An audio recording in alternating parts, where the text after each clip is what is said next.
recording it or am I recording it? I'm recording it, Glenn. Do you want to record it? Well, I don't think I'm going to be able to make it in 5 minutes, so I don't care. Okay. It's not a series, it's one big speech, which is Yeah, going to be very unwieldy. Okay. I'm recording it. Mhm. Okay. I'm Allison Parker, like was mentioned. I found Ric Rac, or I should say it found me about 10 years ago. My background is in costume and doing wardrobe for film and television and theater. I've been doing that for about 20 years. So I've been surrounded most of my life by clothes and fabric and costumes. And it just sort of started to become more of an awareness in my industry and to myself right around 2010 of the excessive amount and the exorbitant amount of waste in textiles and with clothing, the amount of production of clothing that was happening, and really where was it all going was becoming an issue. There was a book that came out at that time that was kind of pivotal to my career change, which was called The High Cost of Cheap Fashion. And I kind of remember like where I was having lunch when I heard the NPR book review of it, and I'd just gotten the book myself, and just it was really struck me like a lot of the interesting facts that the author Elizabeth Klein had discovered in that book. And it really, like I said, was pivotal to me changing my career and becoming more aware of what was happening in the industry.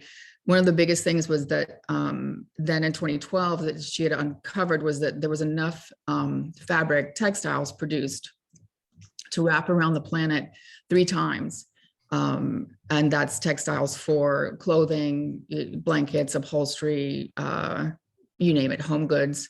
And it just kind of seemed like if that was just for that year and that happens every year, then really where is it all going and what happens to it when it's no longer needed? So that was pivotal for me starting Ric Rac. And then when I'd moved to New Orleans, I was looking for volunteer work, and I just had done a lot of volunteer work around the world, really, in Africa and Mexico and other places, and just decided that I should want to stick with something that I knew the most about, which was sewing and fabric. So I was looking for kids sewing classes and something I could do with the community with sewing, and couldn't find any.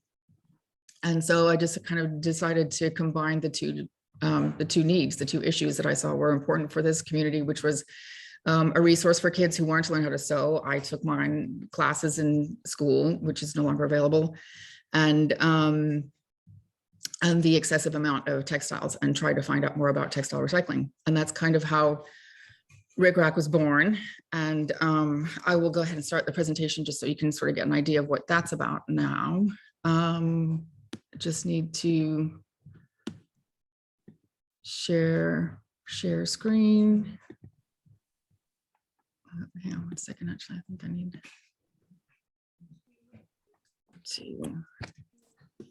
go back to share screen. There we go.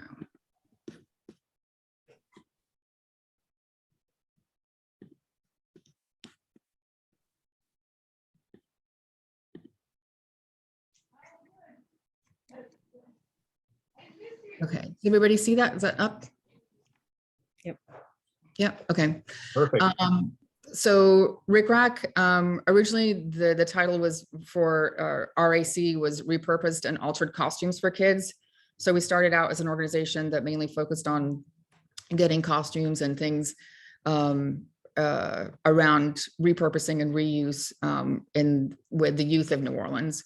And like I said, that started in 2012. And then from here, we branched off more into the environment, sort of as more statistics and like scientific data has become known, really started to get more involved in the textile portion of what we do. We incorporate all of the environmental effects into every sewing class. So when you come into Ric Rac, or when we go into a school, it's not just about learning how to sew, it's also the importance of learning what a textile is, where it comes from, where it goes to, and sort of just trying to embed some social responsibility into the youth as they learn about their consumer habits, and just where their clothing goes. Just the other day, I was teaching some kids, and it really comes up like, where do you think your clothes went from last year that don't fit you anymore? and they almost all go in the trash, which we want to try to avoid. So generically, what are textiles? And again, this is something that we go through in all of our classes. So people just are aware of, like, normally people say, you know, fabrics or clothes, but the things that are included for what is a fabric, I mean, what is a textile, could be linens, bedding, upholstery, carpets, and other similar items. So out of those that are made, either naturally or artificially, about 17 million tons of textiles are thrown away each year. And 95% of those are recyclable. So in the States currently, there's kind of two versions of textile recycling. One is all the clothes that go into like the Goodwill or secondhand stores and that don't get sold there go to another market where they're sold to third world countries. If you're not familiar with some of those images that come out, especially in Africa and in Chile, that are like mountain high piles of clothes that just get discarded there. So that's considered textile recycling, but also very, not very well known is textile recycling, where it's actually processed, fabrics are processed and turned into a secondary material, which I've got right here. I'll show you at the end of the presentation because I can't see that right now.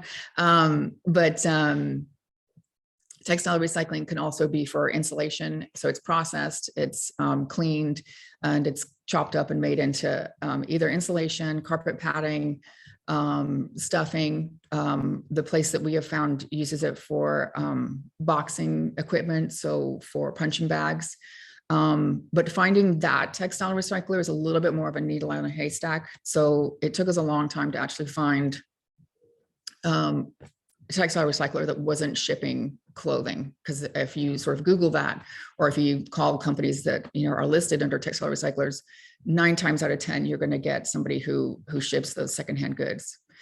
So we could actually divert a lot of that going overseas into secondary products with more awareness towards the recycling actual end of it.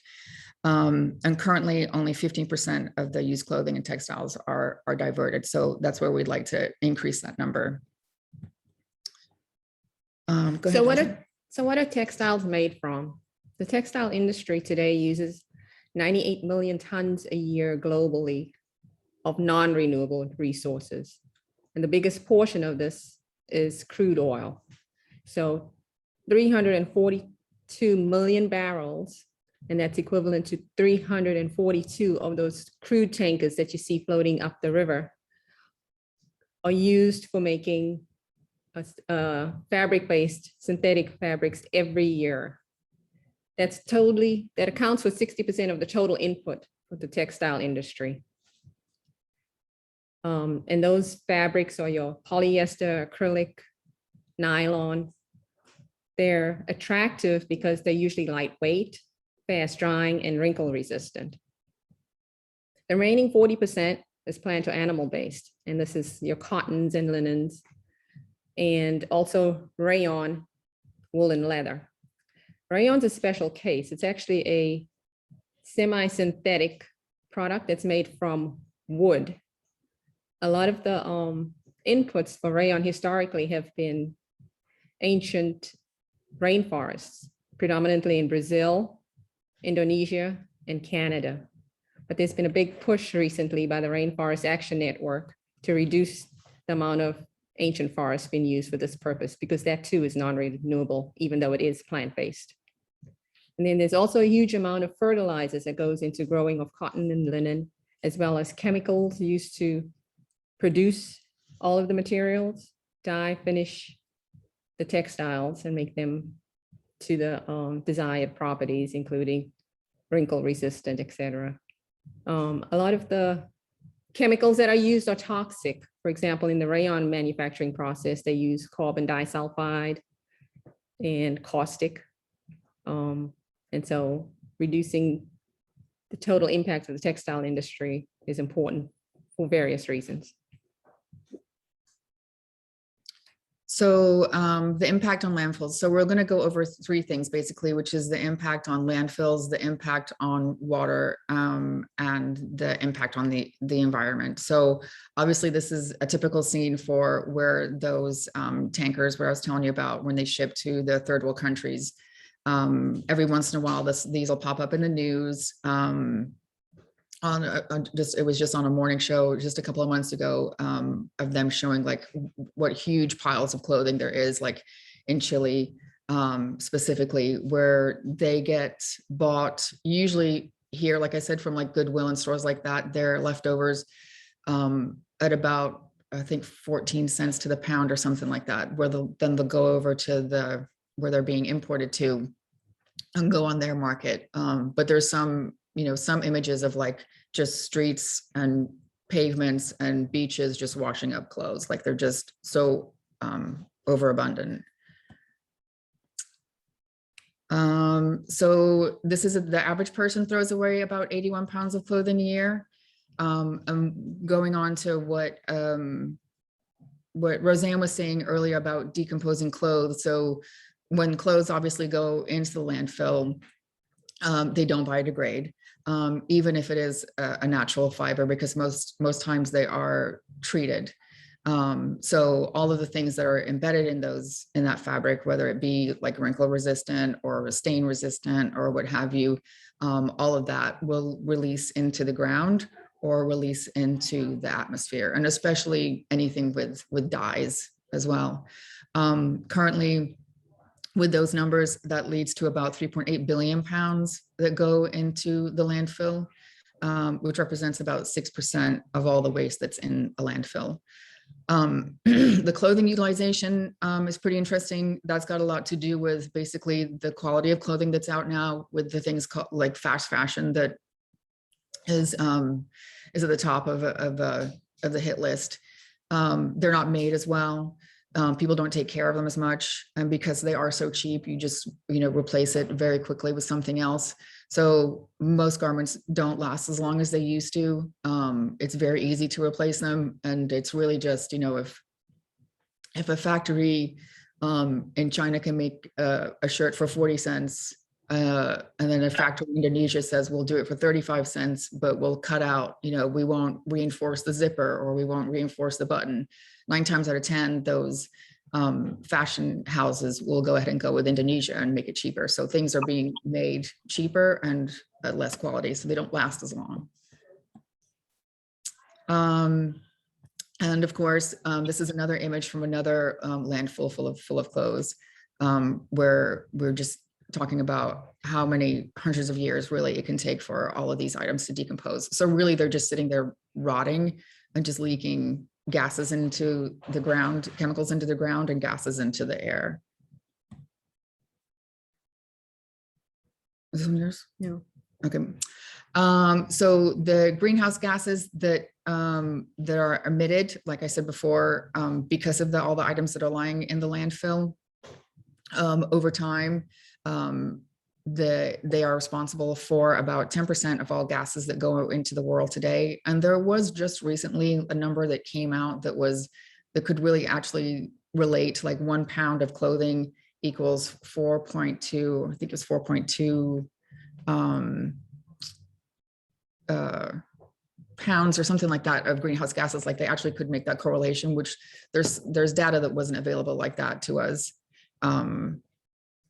many years ago. So a lot of awareness is coming out, and a lot of the more scientific data is coming out as far as like really putting a number to what the damage is that's being done by the clothing. 20 to 1. Oh, there we go. It's 20 to 1. Thank you. And so, yeah, so if we try to relate that, especially with people who don't really kind of get the damage that's being done by clothing to the amount of clothes that would take off of the highway and the amount of pollution that would reduce by being more socially responsible consumers of clothing and fabrics. We wanted to illustrate what that would look like as far as with automobiles. And then there's also very significant impacts on water. So the textile production uses 93 billion cubic meters of water annually globally. And this is 20% of the global 3:30. pollution. So 20% of global industrial wastewater comes from the textile industry. In addition to that, because many of the fabrics today are made from plastic-based materials using finely drawn microfibers, every gallon of wastewater that's used to wash one of these synthetic fibers carries with it tiny microfibers. And these microfibers account for like 500,000 tons that are shed into waterways, rivers, and oceans every year. And I'll talk a little more about the impacts of that in a later slide. Next one. As you can see, there's a lot of runoff that occurs, especially in foreign countries, from the dyeing process. A lot of the industrial the textile industry happens overseas, even though many of the consumers, a big portion of the consumers in the United States. And there are two primary reasons for that. One is cheaper labor, but the second reason is because environmental regulations and or enforcement is much more lax in some of those other countries.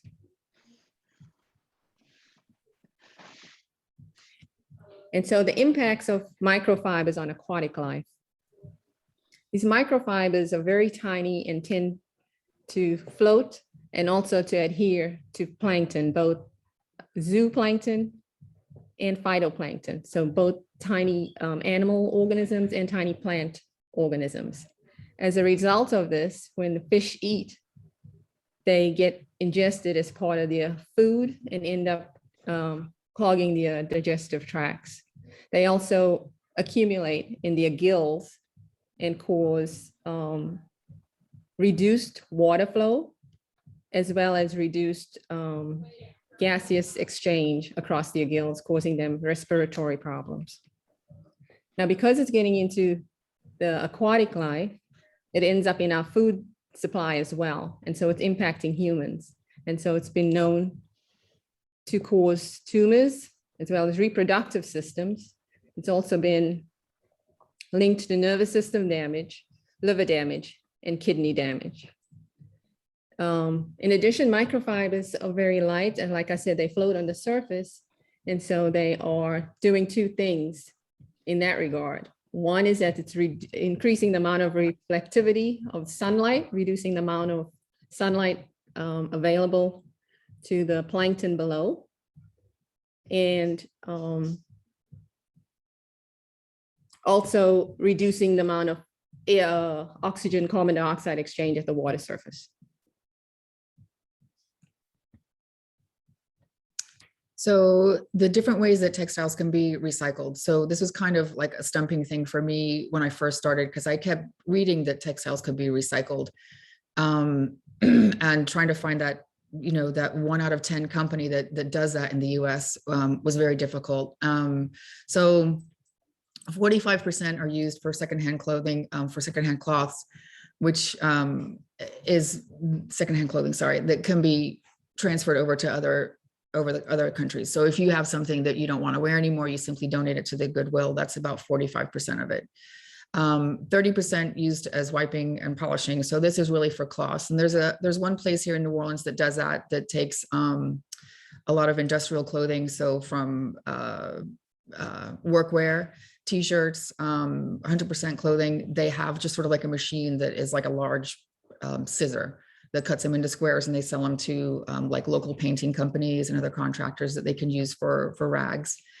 Then the 20% that's used for fibers, which is sort of like the direction we were trying to go in, used for upholstery, insulation, that kind of thing. That's the textile recycler we've been looking for in the US. And then 5% is just unusable. Like if it gets mold in it, or if it's beyond use, it's contaminated, then it really can't be used for recycling either. So the life cycle of textiles at Ric Rac. So back in 2012, when I was like, okay, I know there's a lot of fabric and clothes out there, and I want to be able to support, kids who want to learn how to sew in this community. So I reached out to a lot of the theaters and other designers that I'd work with and just said, if you guys have any leftover fabrics, costumes, sewing notions, or anything like that, I will take it off your hands. And started my first crowd fundraiser, and got shipping paid really for people who were out of town or what have you. And then some local people also donated. So I started taking in fabrics basically that were unwanted and would have been thrown away. Also under the premise of if I want to teach kids about reuse and the importance of reuse, I can't really give them a list of items to go buy. So just started getting lots of donations of fabric and just was like, okay, so this is going to be part of the formula here is we'll take the donations of fabric, sewing supplies, use them in the classroom. And, hopefully we won't ever have to buy anything and they won't have to buy anything, and just teach them to think outside the box as well as sewing, which will help them to fix clothing, repair clothing, reuse something. So out of the textiles that come to us, about 40% of those are used in the classroom. Then of course, we started getting so many fabrics, I can't even tell you how many fabrics we've got, but we got plenty. We've got a warehouse full, that we were like, okay, so even if we taught classes from now until the end of time, we still would not go through all of this fabric. So then we started putting it into our resale store. So we opened our resale store about a year and a half ago, which sells fabric and the clothing and costumes we get donated. So it's a revenue source for us. But it also supports the community here of other sewers or designers that want to be a little bit more green in their process or in their business. So they come and buy from us as opposed to buying to a new retail store like Joann's or what have you. So about 40% of the fabrics now go into the resale store. And then now 20% are now being put aside to go to a textile recycler. So thanks to the incredible hard work of Roseanne, research that we've tried, we give it the old college try, probably once or twice a year, making calls, sending emails, trying to find the places. I knew there was always one in New Jersey that did the recycling. We found one in Brownsville, Texas, that makes the punching bags. So we just sent our first pilot trial load to them of 200 pounds, which we hope, we could easily follow that up with another 1,000 or maybe a couple of thousand by the end of this year, easily. So that's pretty much what happens when textiles come to us. And that's also through most designers and other theaters, shows. Anybody who sews kind of knows that we're the go-to place either to drop off unwanted pieces or to go and buy it. We have scrap bins in our sewing classes too, so everybody knows whenever they sew, it doesn't go into the trash. It's kind of one of those watch Allison go around and dig out fabric out of the trash, because I will. But yeah, so we have scrap bins all over the place for keeping fabric out of the trash.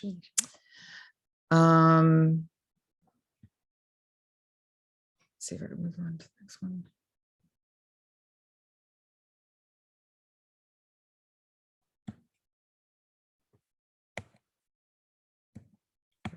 Okay, so since 2012, we have come up with the numbers of what we've done. So we've diverted approximately about 7.5 tons of clothing and textiles from the landfill. And again, this is all items that were donated to us starting back in 2012, just slowly getting the word out of we're your go-to place. If you have, sometimes it's a designer who's just finished a show, whether it's theater or something to that effect, or it's somebody's grandmother who's passed and they have a bunch of quilting fabrics or something to that effect, or sometimes it's a film or a TV show that bought a bunch of fabric to make a bunch of uniforms, or has a big scene with a lot of background people. We still get a lot from them, which equates to approximately about 11 tons of greenhouse gases saved from going into the atmosphere, and then just inspired and educated about, hundreds of people. At least 500 people now have come through our sewing classes, and that's youth and adults, to help raise awareness of textile recycling and the importance of textile recycling, as well as learning the skills of sewing. I'm going to pass this on to Gabby's going to tell you about the call to action. So Gabby worked really hard on this slide. She's an environmental science major at Tulane, and she did a lot of research on this. And so I'm going to let her take over here with the call to action information. Perfect. Yeah, so after learning all of this about the textile industry, we wanted to leave you guys with what you can do to, make better choices, to be more sustainable. So you guys can advocate for a transition to the circular textile economy, which is just a regenerative processes that's better for the environment. I have this fact here that the just top 20 apparel retailers account for 15% of the global retail value. So you can really see the impact on changing the level on this level would have. Also, when you're washing your clothes, there's ways to be more sustainable. So only washing clothes when you need to, and when you have a full load, this would extend the life of your clothes. It reduces water waste, prevents shedding of microplastics like Roseanne talked about, and would also reduce energy consumption. There was also a research study that I found that washing your laundry with cold water for a shorter amount of time would reduce microfiber shedding. And if you wanted to go an extra step, there's external microfiber filters that you can install in your washing machine. And then over here I have, if you are, you do need to buy new clothes, there's ways to be more sustainable, and purchasing higher quality clothes that last longer. This would really impact greenhouse gas emissions. If the average number of times a garment was doubled, then greenhouse gas emissions would be lower by 44%. And then also just when you're purchasing new clothes, being mindful of what your clothes are made out of. Textiles that are made from recycled materials create lower emissions than virgin materials. And then also just, trying not to purchase clothes that are made from plastic-based fabrics like polyester, nylon, and acrylic.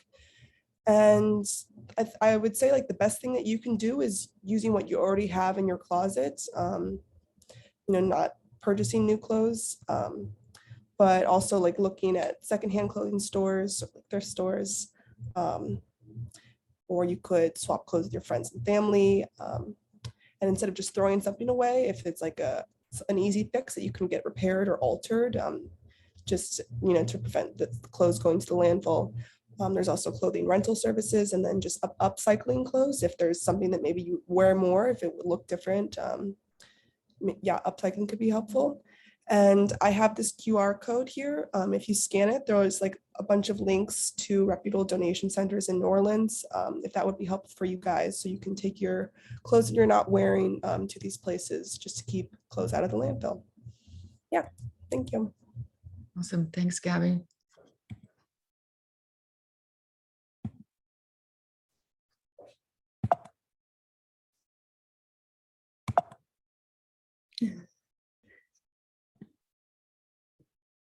So any questions besides being here in person?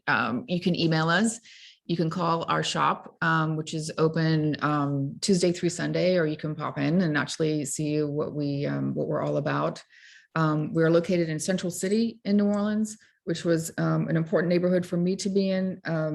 After moving here in 2007, I got lost and trying to find a fabric store, of course, and discovered this was the old garment district of New Orleans, Aretha Castle Haley, back in the 50s and 60s. It was the victim of a lot of social unrest. And I just kind of felt like I wanted to bring that culture back here of being fabric and clothing and being able to provide a service to this community. We're on Facebook, Pinterest, and Instagram. And again, the fashion industry is the third largest polluter.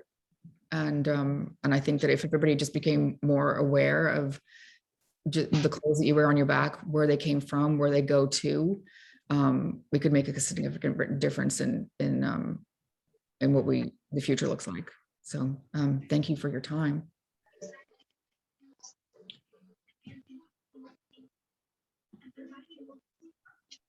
Okay, questions, comments, discussions, please use the hand up. I see Robert.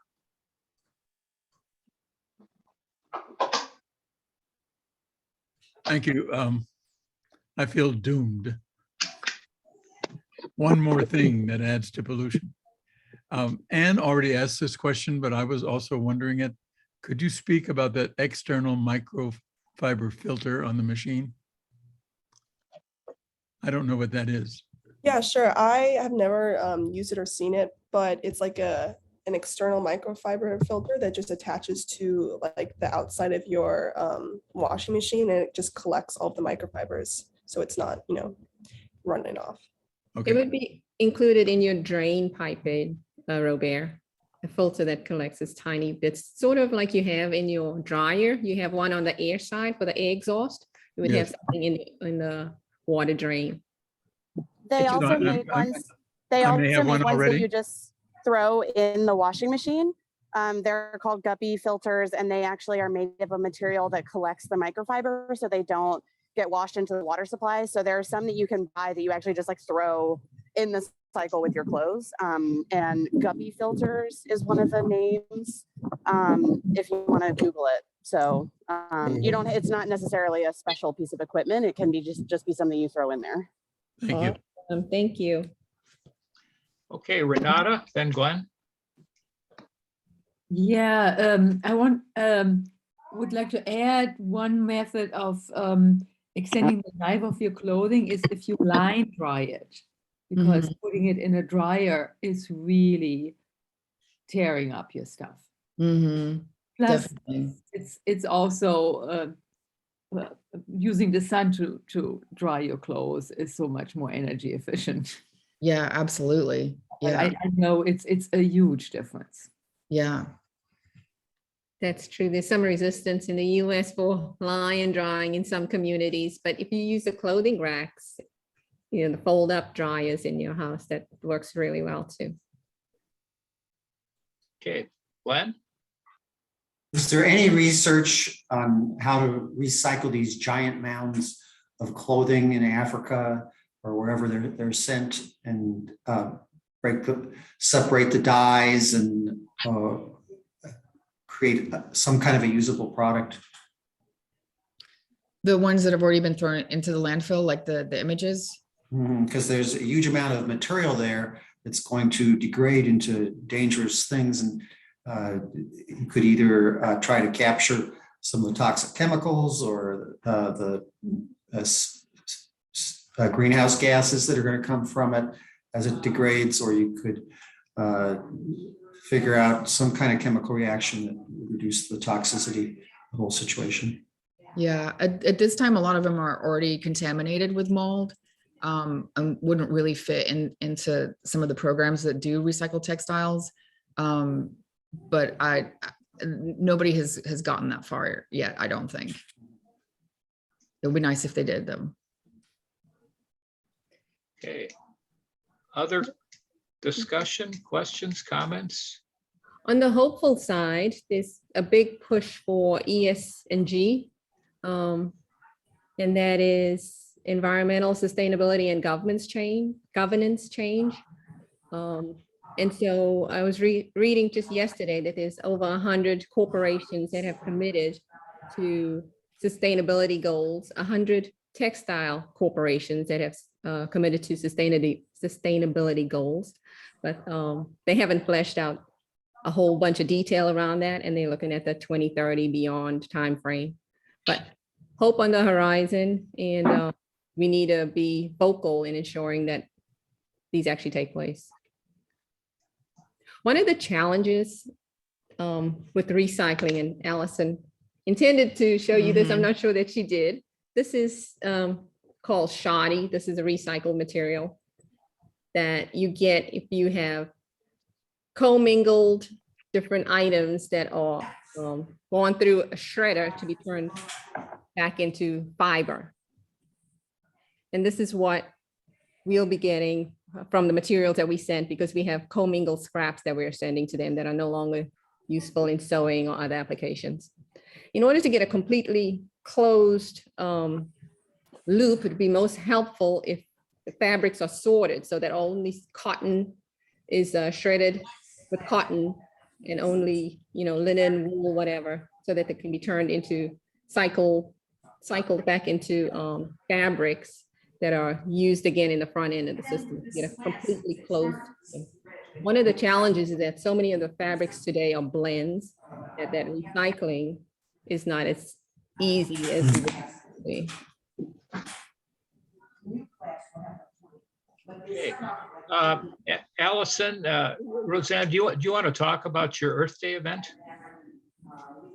Yeah, absolutely. So we have got a lot going on next Friday that I would love to invite you all to here at our location.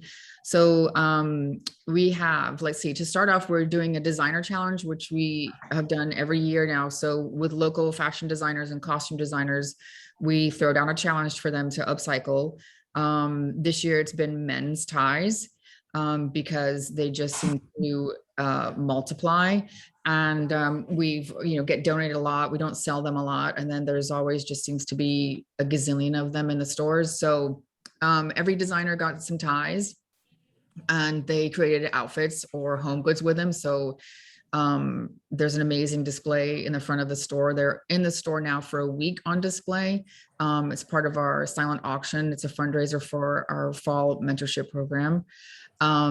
So there's jeans made out of ties. There's a picnic bag, a handbag, a bouquet of roses, you name it, we've got it. And so we have that on display. Then we have 3 other organizations that will have tables to give information to the attendees, which is Compost Now, who will be there talking about their programs, Vintage Green Review, the store that's on Magazine Street that does bulk distribution of products and zero waste. And then I think the Greater Alliance. Greater New Orleans. Yeah. And Yeah. yes. Greater New Orleans Interfaith Climate Coalition. Yep. So they'll have a table there talking about what they have to offer the community. We have kids activities of repurposing, sewing and crafting as usual. And then we have Liz Shepherd as our guest speaker. She's with an organization called Life City, and they're actually a consulting firm for businesses to help them create more sustainable practices and measure their impacts. So she'll be doing her presentation at 5 o'clock. I feel like that's it. Oh yeah, we have another a virtual fashion show actually that we did with some of our high school students. We did a sewing class with them all spring, and they came in and did a virtual fashion show based on clothes that they found in our store. So they're editing that, and so the world premiere of that will be also presented at Earth Day. And there's images of all of these things on our Instagram. If you guys are on Instagram, Ric Rac NOLA, there's details about Earth Day, and there's posts going up and pictures of the tie projects. Penny has her hand up. Yes, hi y'all. I love the presentation and I love all that you're doing. So if you don't mind, let's see, I get that I can recycle, I can donate to Goodwill, and then I've communicated with y'all, I have fabrics I can donate to good stuff, but for clothes